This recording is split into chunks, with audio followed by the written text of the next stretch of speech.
네, 안녕하십니까. 저는 분당서울대학교 병원 신경과에 근무하고 있는 김준순이라고 합니다. 네, 오늘은 제가 그 시신경 척수염 범주 질환의 급성기 치료에 대해서 좀 말씀을 드리려고 합니다.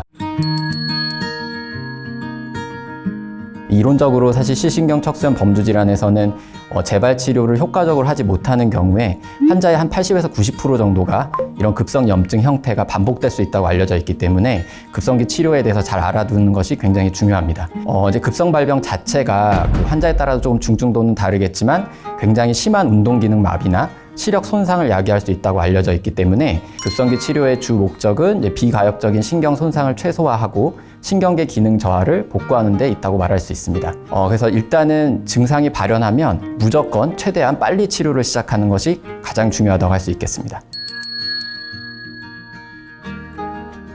크게 세 가지로 오늘 말씀드리려고 합니다. 첫 번째는 이제 고용량 스테로이드 정맥 주사 치료라는 거고, 대부분 1차 치료로 많이 활용을 하고 있습니다. 그리고 이제 두 번째가 혈장 교환술이라는 일종의 시술적 이제 치료 방법이고요. 이제 증상이 굉장히 심한데 1차 치료에 반응이 좀 미약할 경우에 저희가 이제 고려할 수 있는 옵션이 되겠습니다.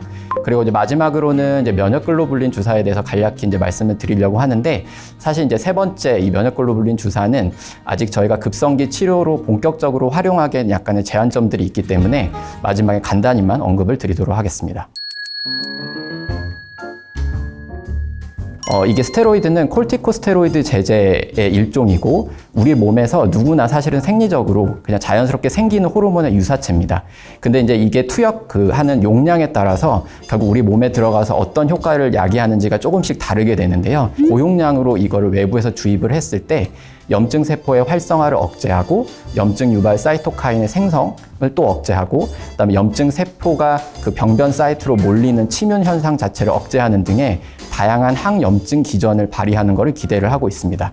그래서 이게 사실 고용량으로 들어가게 되면 굉장히 빠른 이제 그 작용 시간을 가지게 되고요. 그 효과가 굉장히 강력하기 때문에 저희가 증상이 조금이라도 의심이 되면 우선은 고용량 스테로이드 정맥 주사 치료를 하게 됩니다.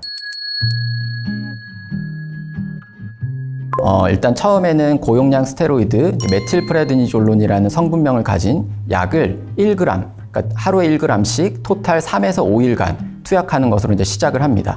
그리고 나서 이제 정맥주사 치료가 끝이 나면 바로 스테로이드를 끊는 게 아니고 경구용 제제로 바꿔서 저희가 수개월에 걸쳐서 천천히 줄이게 됩니다. 이럴 때 그 경구용 스테로이드를 그럼 굳이 쓰는 이유가 뭘까를 봤을 때는 신경계 증상의 불충분한 회복을 다소 보완을 하고, 그다음에 저희가 사실 이제 재발 방지를 위해서 이제 2차 이제 면역 억제 치료를 이제 이어서 보통은 하게 되는데요. 그 치료제의 효과가 사실 올라오는 데까지 약간의 시간이 걸립니다. 그래서 그 효과가 아직 불완전한 기간 동안에 재발을 막기 위해서 경구용 스테로이드를 대체를 한다고 생각하시면 될 것 같습니다. 사실 부작용이 굉장히 심할 수 있는 약이다라는 이제 인식이 사실은 많습니다. 그래서 사실 스테로이드를 쓸 때는 저희가 정맥주사 치료를 하는 그 순간부터 부작용에 대한 모니터링 당연히 해야 되고요. 그 다음에 발생을 하면 바로 적절한 조치를 통해서 최소화해야 됩니다. 그리고 이거는 이제 나중에 경구용 스테로이드를 장기 복용하는 시에도 역시 마찬가지로 지속적인 이제 주의를 기울여야 하고요. 가능한 스테로이드 부작용은 사실 이론적으로 굉장히 다양합니다. 근데 이제 대표적인 걸 좀 말씀을 드리면 이제 혈압이나 혈당, 콜레스테롤 수치를 좀 올릴 수 있다라는 단점이 있고요. 그다음에 대부분의 환자분들이 사실 많이 경험하시는 게 손발이 좀 붓는다, 그다음 체중이 조금 늘어난다, 얼굴이 좀 붓는다 하는 증상입니다. 그리고 이제 상대적으로 드물지만 저희가 반드시 모니터링을 해서 체크를 하는 게 이제 뼈 건강, 그러니까 골괴사나 골다공증이 생길 수 있다고 알려져 있기 때문에 저희가 이에 대한 적절한 조치를 보통은 하게 되고요. 그다음에 위궤양이나 췌장염 같은 소화기 증상, 그다음에 백내장 등도 유발할 수 있다고는 알려져 있습니다. 그리고 이제 좀 드문 경우긴 한데요. 저희가 이제 스테로이드 유발 정신 증상이라고 해서 환자분의 인지나 행동 장애 등이 이제 발생하는 경우가 아주 가끔 있습니다. 그래서 그런 게 있을 때는 사실 이제 경구용 스테로이드를 저희가 최소화하고 끊는 경우가 많겠습니다. 이게 혈액 성분 채집기라는 이제 기계를 이용을 해서 저희가 우리 몸속에 있는 이 시신경 척수염 범주 질환을 일으키는 여러 병적인 성분을 물리적으로 제거한다고 생각을 하시면 될 것 같습니다. 그리고 나서 새로운 혈장 단백질로 보충을 해서 피를 깨끗하게 만든다는 이제 개념이 되는 거고요. 저희가 이제 매년 그 국제 가이드라인이 발표가 됩니다. 이제 어떤 질환에서 이 혈장 교환술이 효과가 좋느냐라는 이제 가이드라인을 제시를 하는데요. 이 시신경 첩수염 범주 질환 같은 경우는 2023년 자료에 따르면 급성 발병 시에 카테고리 2 그레이드 1B라는 이제 항목으로 주어졌습니다. 그게 어떤 의미냐면 카테고리 2라는 거는 이 해당되는 치료가 그 특정 질환에 있어서 2차 라인으로는 충분한 효과를 발휘할 수 있다라고 인정된다는 의미고요. 그레이드 1B라는 의미는 의학적 증거가 중등도 레벨 이상으로 충분하기 때문에 환자한테 필요시에는 바로 적용할 것을 매우 강하게 권고한다는 의미가 되겠습니다. 저희가 시신경 첩수염 범주 질환 같은 경우는 아시는 것처럼 이 질환을 일으킨다고 알려진 특이 항체가 존재를 하게 되고요. 항아쿠아포린4라는 항체입니다. 그리고 이 항체뿐만 아니라 우리가 실제로 염증 반응이 일어날 때는 갖가지 면역 복합체와 보채 단백질, 염증 물질 유발하는 사이토카인 등 아주 다양한 이제 단백질들이 우리 몸속에 순간적으로 올라가면서 이제 이런 발병 현상이 생기는 거기 때문에 그거를 물리적으로 당연히 걸러낼 수 있다고 하면 굉장히 빠른 효과를 낼 수 있을 겁니다. 실제로 이제 치료 방법을 하게 되면 환자분 입장에서는 중심 정맥 내에 카테터라는 거를 넣게 됩니다. 그 카테터를 가지고 있는 상태에서 대부분은 격일로 진행을 하고요. 그래서 치료마다 한 세션마다 한 3시간에서 4시간 정도 소요가 됩니다. 그런 사이클을 총 5번에서 아니면 환자가 좀 심하다 싶으면 7번 정도 시행하는 게 이제 현재 임상에서 적용되는 스케줄입니다.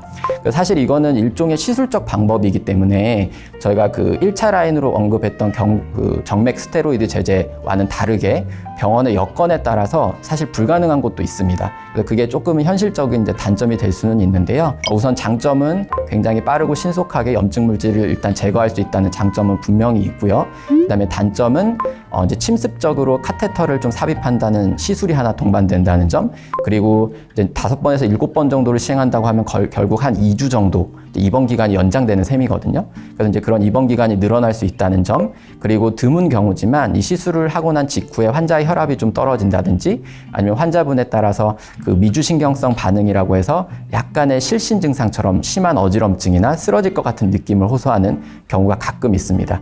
그리고 더욱 더 드물지만 저희가 신경 써야 될 거는 아무래도 침습적 카테터를 갖고 있기 때문에 감염의 위험이나 출혈의 위험 등은 항상 모니터링을 해야 되고요. 그 다음에 하고 나면은 혈액응고 인자 불균형 현상이 간혹 생기는 경우가 있습니다. 그래서 보통은 저희가 이거를 이제 격일로 진행한다고 말씀드렸는데 하고 나면 직후에 환자의 혈액 검사를 통해서 그런 혈액응고 인자 불균형이 혹시라도 있는지 모니터링을 하고 있으면 교정을 하고 하는 그런 과정을 거치게 됩니다.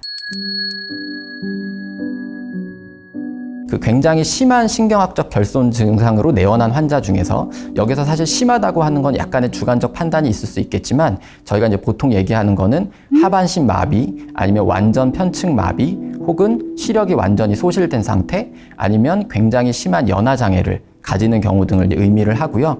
이런 환자들 중에서 1차 고용량 스테로이드 치료를 했을 때 반응이 불충분하다고 판단이 되는 경우에는 바로 시작하는 게 좋겠습니다. 그래서 사실 이제 빠르면 빠를수록 효과가 좋다라는 건 여러 연구를 통해서 사실 입증이 됐고요.